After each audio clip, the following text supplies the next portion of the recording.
একটি ব্লগে আপনাদের অনেক অনেক স্বাগত। এখন আমি রয়েছি আলো শহর চন্দননগরে, তবে না জগদ্ধাত্রী পুজোর জন্য নয়, মা রাজরাজেশ্বরী পুজোর জন্যে। এখানে ঠিক যেমন আলোর শহর বলে চন্দননগর বিখ্যাত, তেমন রাজরাজেশ্বরী পুজোতেও কিন্তু বহু মানুষ এখানে আসেন।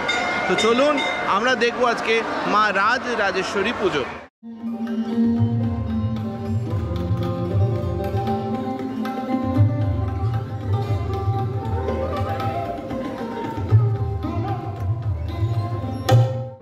চন্দননগরের গড়বাটি এলাকায় রাজরাজেশ্বরী পুজো বহু দিন ধরে খুব বিখ্যাত।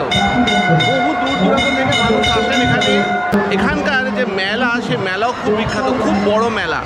আপনাদের সম্পূর্ণ মেলা দেখাবো, এখানে অনেক রকমের খাবার, খেলনা ইত্যাদি, আর দেখাবো সম্পূর্ণ পুজো।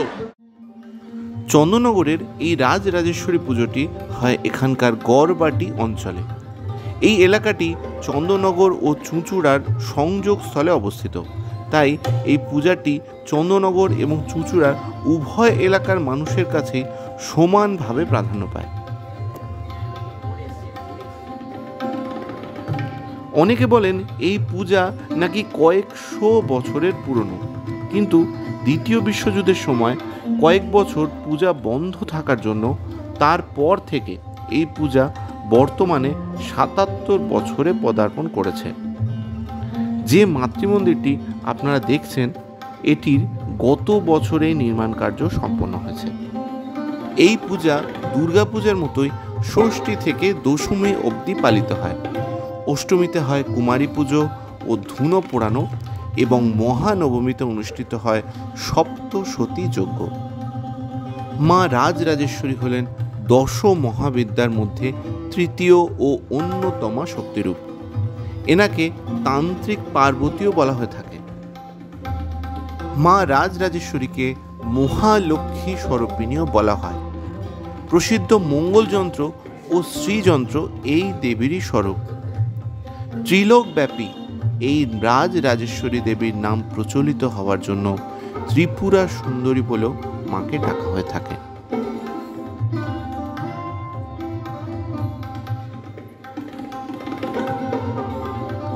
মা রাজরাজেশ্বরী শায়িত থাকেন কামেশ্বর মহাদেবের নাভি কমলের ওপরে। তার চার হস্তে থাকে পাশ, অঙ্কুশ ও ধনুর্বাণ। দেবীর সম্মুখে বিরাজ করছেন ব্রহ্মা, বিষ্ণু, মহেশ্বর, পঞ্চানন ও ইন্দ্র। ও দেবীর দুই পাশে রয়েছেন তার দুই সখী জয়া ও বিজয়া। পূজার দিনগুলিতে এখানে বিতরণ করা হয় পায়েস ভোগ, যা রোজ প্রায় ৫,০০০-এরও বেশি মানুষ লাইন দিয়ে গ্রহণ করে থাকেন। এবং মহানবমীর দিন হয় অন্নকূট মহোৎসব, যার প্রসাদ অসংখ্য মানুষ পাওয়ার জন্য উদগ্রীব হয়ে থাকেন। পূজা প্রাঙ্গণের পাশেই রয়েছে মা রাজরাজেশ্বরীর স্থায়ী মন্দির, যেখানে মায়ের নিত্য পূজা অনুষ্ঠিত হয়ে থাকে।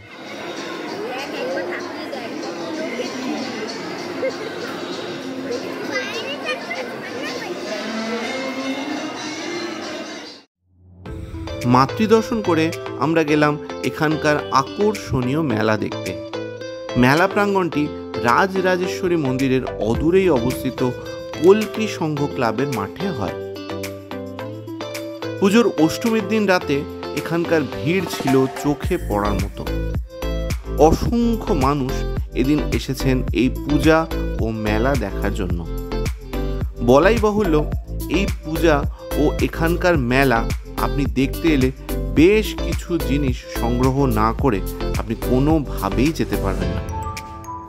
হরেক রকম জিনিসের দোকান ও সেই দোকানগুলির বিশেষ সংগ্রহ আপনার মনকে আকর্ষণ করবেই।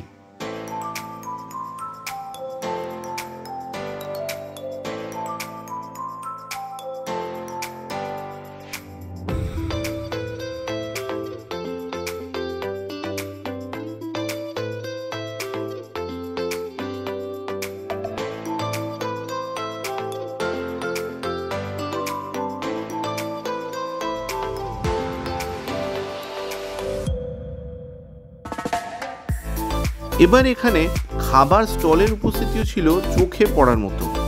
সাবেকি মেলার খাবারের সাথে আধুনিক নিত্য নতুন খাবারের সম্ভারও ছিল প্রচুর।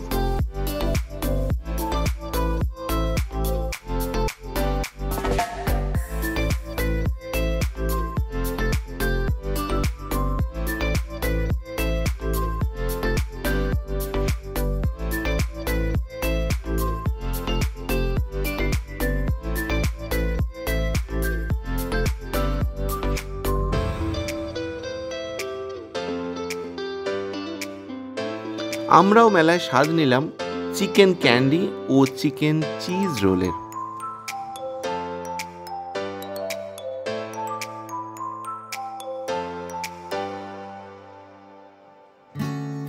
অপরূপ মাতৃদর্শন ও সুন্দর মেলা দর্শন করে গোটা সন্ধ্যেটা আমাদের খুব সুন্দর কাটলো। তো বন্ধুরা, আমাদের রাজরাজেশ্বরী পূজা দর্শনের গল্প এখানেই শেষ হলো। খুব শীঘ্রই চলে আসবো নতুন একটি ভিডিও নিয়ে। এই ভিডিওটি ভালো লাগলে অবশ্যই লাইক করবেন, শেয়ার করবেন ও আমাদের চ্যানেলটি সাবস্ক্রাইব করবেন। সকলে ভালো থাকবেন, সুস্থ থাকবেন ও সঙ্গে থাকবেন। জয় মা রাজরাজেশ্বরী।